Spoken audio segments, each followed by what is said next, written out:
Dr. C.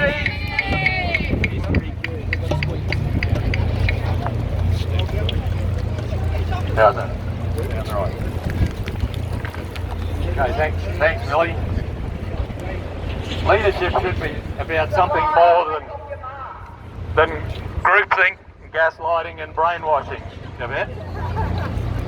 We want to avoid the bureaucratic stupidity that inevitably comes from blindly following the dictates of some supposedly infallible dear leader.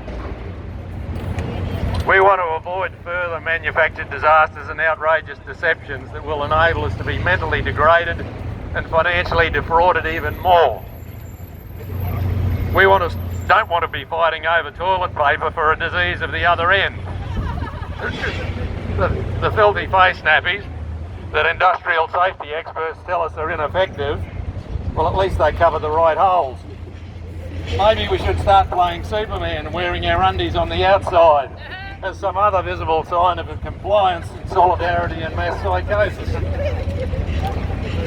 By the way, who is this supposedly infallible dear leader that will be ruling us, who we should assume is completely benevolent, in whom we should place our total trust, and who Yvette seems to be taking orders from and implementing unquestioningly? Who is it? Is that Anastasia? Is that Dad Henry? Is it John Gerard? Is it Klaus Schwab? Is it what's his name? Putin? Is it Xi Jinping? Satan! Is it the bloody Pope, for God's sake? Is it someone else, any takers? Black Pope! Black Pope! For God's sake. Seriously, Yvette, you need to wake up. So wake up, Yvette. Wake up, Yvette. And I didn't say woke up. Because if you do that, you'll get even more confused than you already are. You won't know whether you're coming or going, or whether you're Arthur or Martha. Isn't that what they want?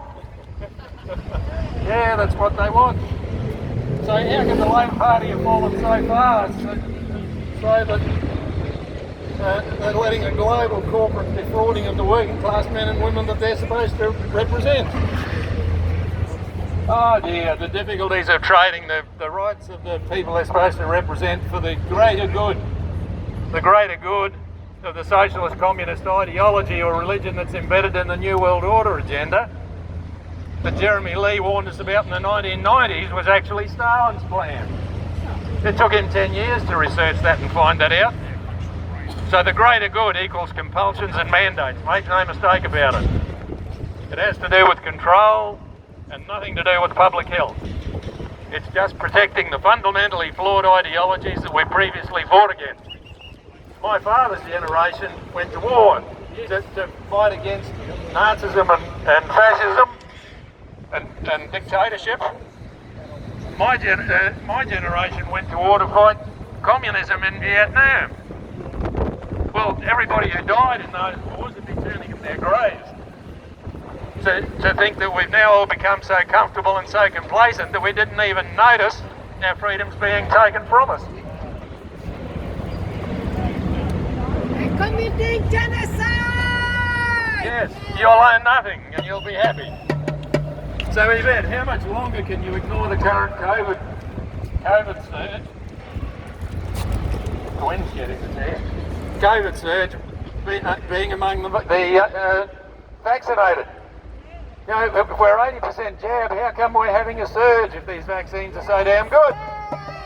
Hasn't anyone got any common sense in asking the obvious question, Yvette? No, I've got the opinion. You should be giving your Chief Health Officer a grilling. This is obviously so stupid. How can he keep his job when giving you that sort of advice?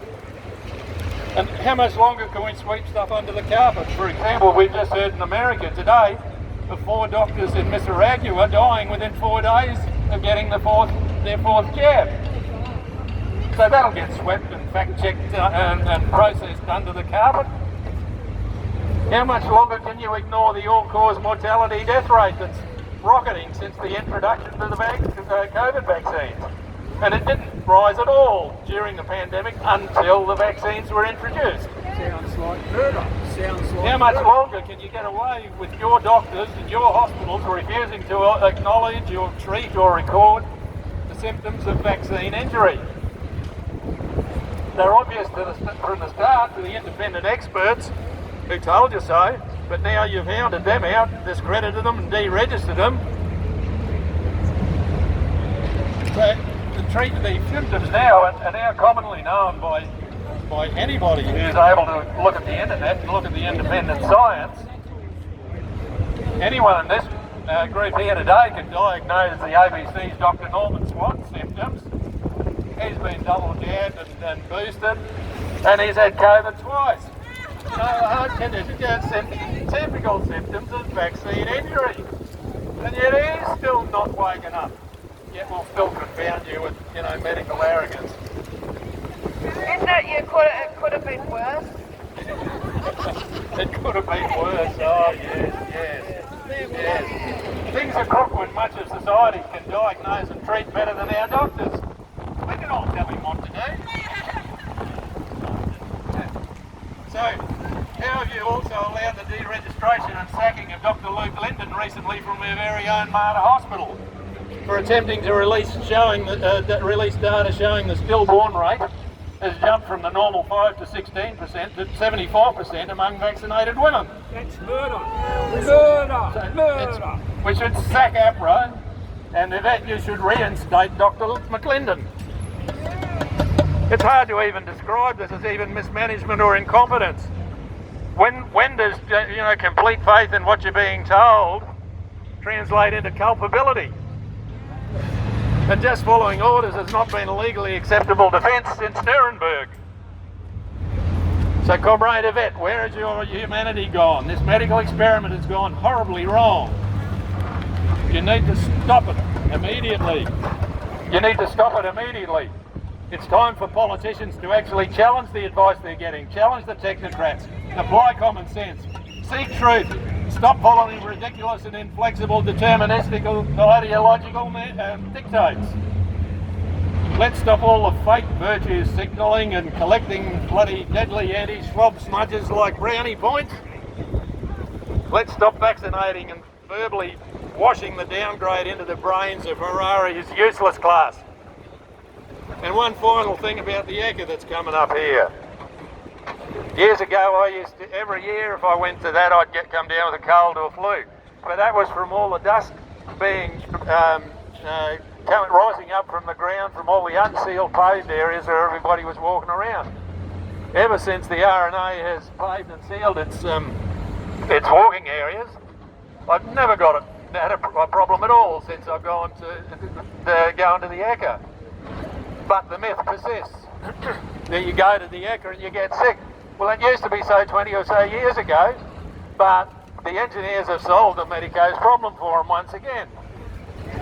Same as good sanitation and clean water, solving the death problem from communicable diseases in the early part of the 20th century before the vaccines were invented. So many people are dying unnecessarily, and the community needs real leadership like never before. We call on you to generate the courage to step up and provide that for us. Thank you, Steve.